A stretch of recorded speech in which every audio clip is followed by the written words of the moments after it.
பெற்றோர்களே முக்கியமா நீங்க தான் இந்த காணொலியை முக்கியமா பார்க்கணும். ஏனென்றா முக்கியமான 2 விஷயத்தை நான் உங்களுக்கு சொல்ல போறேன். அதுல ஒன்று, யாழ்ப்பாணத்துல முக்கியமான ஒரு பாடசாலையில 12ஆம் ஆண்டு படிக்கக்கூடிய 3 தம்பிமார்கள் இன்றைக்கு போலீசால கைது செய்யப்பட்டிருக்காங்க. இந்த விஷயத்தை, இந்த செய்தியை நீங்க வேற எந்த ஒரு செய்திகளையும் பார்க்க முடியாதுன்னு நினைக்கிறேன். ஏனென்றா தனிப்பட்ட ரீதியில இந்த விஷயத்தை எனக்கு சொல்லி இருக்கிறாங்க. அதை நான் உங்களுக்கு தெளிவா சொல்றேன். அது மட்டும் இல்ல, அதே யாழ்ப்பாணத்துல 15 வயசு இருக்கக்கூடிய ஒரு சின்ன தங்கச்சி செய்த மோசமான செயலும் அவங்களோட வாழ்க்கை இன்றைக்கு ஒரு கேள்விக்குறியா இருக்கு.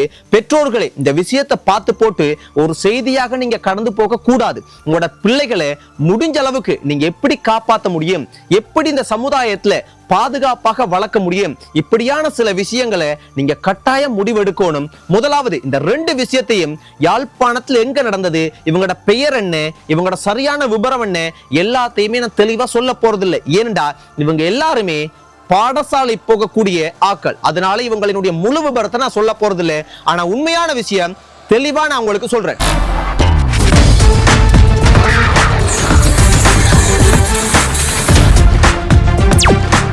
முதலாவது, இந்த 12ஆம் ஆண்டு படிக்கக்கூடிய இந்த 3 தம்பிமார்கள் ஏன் கைது செய்யப்பட்டிருக்காங்கன்னு பார்க்க போனா, அவங்களோட பாடசாலையில் இருக்கக்கூடிய ஆசிரியரினுடைய சில புகைப்படங்களை வச்சு இந்த மூன்று தம்பிமார்களும் மோசமான, நான் உங்களுக்கு தெளிவா சொல்லணும்ன்ற அவசியம் இல்லை, மிக மிக கெட்ட எண்ணங்கள் வரக்கூடிய வகையில மோசமான புகைப்படங்களே.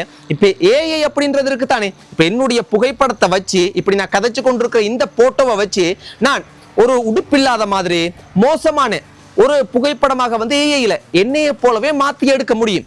அந்த மாதிரிக்கு செஞ்சு முக்கியமான வாட்ஸ்அப் குரூப்ல இப்படி சில இதுகள்ல வந்து இவங்க அனுப்பி இருக்கிறாங்க. அப்ப இந்த விஷயம் அங்க படிப்பிக்கிற டீச்சர்ஸ்மாருக்கு அது தெரிஞ்சோன்னே எப்படியுமே அவங்களுக்கு ஒரு வெக்கம் வரும், கவலை வரும், துன்பம் வரும், எவ்வளவு அவங்க ஒரு மன ரீதியா கஷ்டப்பட்டிருப்பாங்க. அப்ப அந்த விஷயம் என்ன ஏதுன்றதை அவங்க பார்க்கும்போது இதுக்கு பின்னுக்கு இருக்கிறது இந்த தம்பிமார்கள், இந்த 12ஆம் ஆண்டு படிக்கக்கூடிய இந்த தம்பிமார்கள்ன்றது அவங்களுக்கு லேசா தெரிய வந்துச்சு. அதன் பிறகு அதிபர்கிட்ட, அந்த பாடசாலையில் இருக்கக்கூடிய அந்த அதிபர்கிட்ட போய் இந்த விஷயத்த சொல்லி இருக்கிறாங்க. பெரிய அளவுக்கு இதுக்கு எந்த ஒரு முடிவுமே எடுக்காதனால அந்த பாடசாலையில அந்த டீச்சர்ஸ், ஆசிரியர்கள் என்ன செஞ்சிருக்காங்கடா, ஒரு ஸ்ட்ரைக் மாதிரிக்கு வந்து ஒரு சின்ன விஷயத்த செஞ்சிருக்காங்க. அதன் பிறகு அதிபர் இந்த பிரச்சனை பெருசாகி அந்த பள்ளிக்கூடத்தினுடைய பெயர் கெட்டு போகாம பெரிய அளவுக்கு இந்த பிரச்சனை போகக்கூடாது, அதே சமயத்துல இதுக்கு நீதியும் கிடைக்கணும்ன்றதுக்காக இன்னும் சில காரணத்துக்காக அதிபரை போய் போலீஸ்ல ஒரு முறைப்பாடு ஒன்று கொடுத்திருக்கார். அதன் பிறகு இதை விசாரிச்சு அவங்கள அந்த 12ஆம் ஆண்டு படிக்கக்கூடிய அந்த 3 தம்பிமார்களையும் போலீஸ் கைது பண்ணி இப்ப போலீஸ் ஸ்டேஷன்ல வச்சிருக்கிறாங்க. நாளைக்கு நீதிமன்றத்துல ஆஜர்படுத்துவாங்கன்னு நான் நினைக்கிறேன். யோசிச்சு பாருங்க, இவங்க 12ஆம் ஆண்டுண்டா ஒரு சின்ன தம்பிமார்கள். அப்ப இவங்க எப்படி இந்த சிந்தனை வருது, இவங்க யாரோட பழகுறாங்க, எப்படியான ஒரு சமுதாயத்தில் இருக்கிறாங்க, என்னென்ன இவங்களுக்கு இந்த சிந்தனை வருதுன்றதை கட்டாயம் பெற்றோர்கள் கண்காணிக்க வேண்டும். இல்லைண்டா இது இன்றைக்கு 3 பேர் சிக்கப்பட்டிருக்காங்க. ஆனா இந்த சமுதாயத்துல இது போல எத்தனையோ ஆண்கள், பெண்கள், பள்ளிக்கூடம் போகக்கூடிய சின்ன தங்கச்சிமார்கள், தம்பிமார்கள் அவங்களோட வாழ்க்கையை, எதிர்காலத்தை அப்படியே சீரழிக்கக்கூடிய நிறைய விஷயங்கள்ல ஈடுபடுறாங்க, போதைப் பொருள்ல ஈடுபடுறாங்க, தவறான பாதையில போறாங்க, தவறான செயல்கள் செய்யறாங்க. இதெல்லாமே முடிஞ்ச அளவுக்கு பெற்றோர்களால தான் கட்டுப்படுத்த முடியும். வெளியில் இருக்கிறவங்களால கட்டுப்படுத்துறது மிக மிக கஷ்டம். அதனால பெற்றோர்களே உங்களோட பிள்ளைகளினுடைய எதிர்காலத்தை நீங்க பாதுகாக்க வேணும்டா. அவங்க மொபைல் யூஸ் பண்றாங்கடா, மொபைல்ல நீங்க வந்து கட்டுப்படுத்தணும், குறிப்பிட்ட நேரம் பாவிக்கணும்னு சொல்லணும். அதே சமயத்துல மொபைல்ல வந்து படிப்புக்காக பயன்படுத்துறாங்களா என்ன ஏதுன்றதை நீங்க வந்து செக் பண்ணலாம். ஒரு யூடியூப் எடுத்தா யூடியூப்ல வந்து ஹிஸ்டரியில போய் அவங்க என்னென்ன பார்த்திருக்காங்க, என்னென்ன பாவிச்சிருக்காங்கன்னு நீங்க பார்க்கலாம். எதுவும் காட்ட மாட்டேங்குது, ரீசெண்டா எதுவும் இல்லண்டா, ஒரு தடவை ஓகே, 2 தடவை ஓகே, தொடர்ச்சியா அப்படி காட்டுடா. நீங்க பிள்ளைகள்கிட்ட கேட்கணும், ஏன் டிலீட் பண்ணிருக்கிறான், ஏன் நீ ஒரு விஷயத்த வந்து டிலீட் பண்றான்டா, உன்னோட திருட்டுத்தனம் இருக்கு, நீ டிலீட் பண்ணல, சரியா படிப்பு சம்பந்தப்பட்டதை பார்க்கறான், நல்ல விஷயங்களை பார்க்கறான்டா, ஏன் டிலீட் பண்றான். அதே போல வாட்ஸ்அப், இப்படி எல்லா விஷயங்களையும் அவங்களோட ஒரு 18 வயசை தாண்டி ஒரு சிறந்த வாழ்க்கைக்கு போற வரைக்கும் நீங்க அவங்களோட சுதந்திரத்தை கொஞ்சம் கட்டுப்படுத்த தான் வேணும். இல்லைண்டா அவங்களோட சுதந்திரம் தவறான பாதையில் அவங்க செலுத்தக்கூடிய சூழ்நிலைகள் இப்ப சமுதாயத்தில் அதிகமாக இருக்குது. அதே இந்த விஷயம் வந்து எந்த ஒரு செய்திகள்லையும் நீங்க பார்க்க முடியாது. கொடுத்திருக்க மாட்டாங்கன்னு நினைக்கிறேன். ஏனென்றால் இது ஒரு தனிப்பட்ட ரீதியில் எனக்கு தந்த ஒரு விஷயம் மட்டும், உண்மையான விஷயம் தனிப்பட்ட ரீதியில் எனக்கு தெரியப்படுத்தினது. அதனாலதான் யாழ்ப்பாணத்துல எந்த பாடசாலை எந்த ஊர் அதை எல்லாத்தையுமே நான் உங்களுக்கு தெளிவா சொல்லாம சொல்றேன். அது சரியும் இல்லை. அதே போல 15 வயசு இருக்கக்கூடிய ஒரு தங்கச்சியினுடைய ஒரு சின்ன தங்கச்சியினுடைய விஷயத்தை வந்து யாழ்ப்பாணத்துல பார்க்க கிடைச்சது. இது என்னண்டா 21 வயசு இருக்கக்கூடிய ஒரு நபர் ஒருத்தர் கைது செய்யப்படுறார். ஏன் கைது செய்யப்படுறார்? இந்த தங்கச்சியை வந்து இவர் வந்து கூட்டிக் கொண்டு ஓடிட்டேன்னு வச்சுக்கொள்ளுங்களேன். இவர் வந்து வீட்டினுடைய அந்த தங்கச்சியினுடைய குடும்பத்தினுடைய அனுமதி இல்லாம ஒரு திருட்டுத்தனமாக கூட்டிக் கொண்டு போயிட்டேன்னு வச்சுக்கொள்ளுங்க.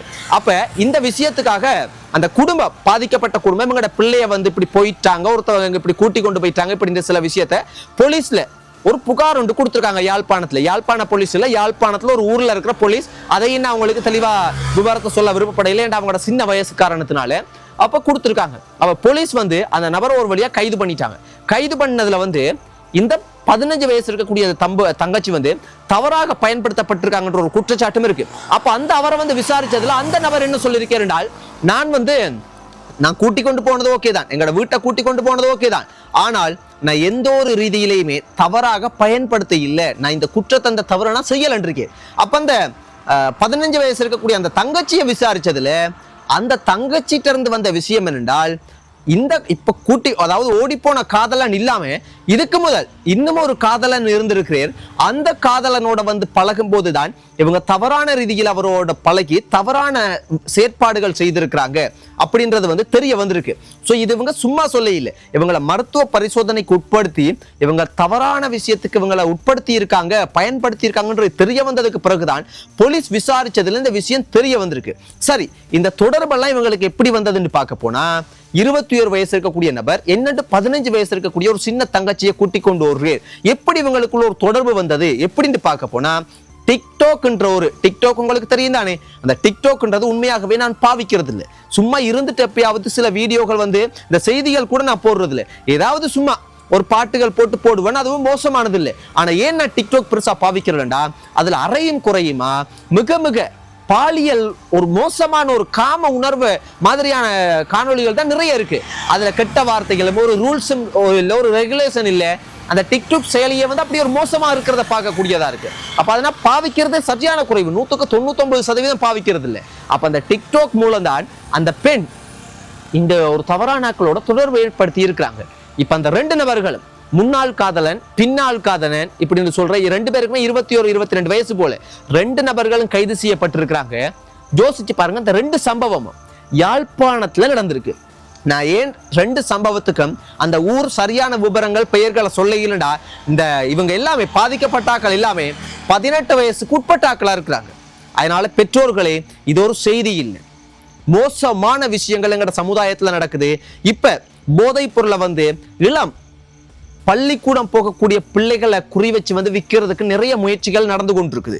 அதே போல இப்ப சின்ன சின்ன பிள்ளைகளை தவறா பயன்படுத்துறதுக்கு நிறைய நபர்கள் வந்து சமுதாயத்துல இருக்கிறாங்க, கொள்ளை அடிக்கிறதுக்கு, கொலை பண்றதுக்கு. அதே போலதான் இன்னும் ஒரு விஷயம், 6 நபர்கள் கொழும்புல வந்து கைது செய்யப்பட்டிருக்காங்க. ஏன்னு பார்க்க போனா, இப்ப இந்த மாசம் 22ஆம் தேதி அந்த ஒரு இளைஞரை கார்ல வந்து கடத்தி கொண்டு போய் கழனி என்ற, அதாவது கழுத்தெல்லாம் நெரிச்சு கொலை செய்து ஒரு கழனி என்ற ஒரு ஆத்துல தூக்கி போட்டுட்டு போயிருக்கிறாங்க.